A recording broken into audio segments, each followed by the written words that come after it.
অনেকেই কচু খেতে চান না, কিন্তু কচু কিন্তু ভীষণ টেস্টিভাবে বানানো যায়। তার জন্য দেখুন কচুগুলোর খোসা ছাড়িয়ে নিয়ে তার দেখুন একদম ছোট ছোট করে কুচি করে নিয়েছি।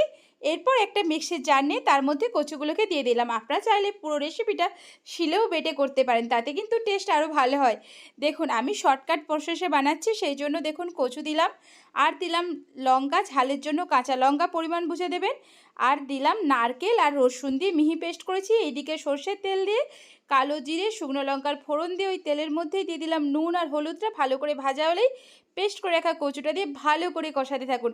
নুন পরিমাণ মতো, নামানোর আগে একটু চিনি, ব্যাস একদম কিন্তু রেডি হয়ে যাবে কচু বাটা। জাস্ট গরম ভাতে একবার খেয়ে দেখুন বন্ধুরা, অন্য কিছু আর খোঁজই করবে না কেউ, কথা দিলাম। একবার জাস্ট বানান, অবশ্যই জানাবেন কেমন লাগলো রেসিপি। টাটা।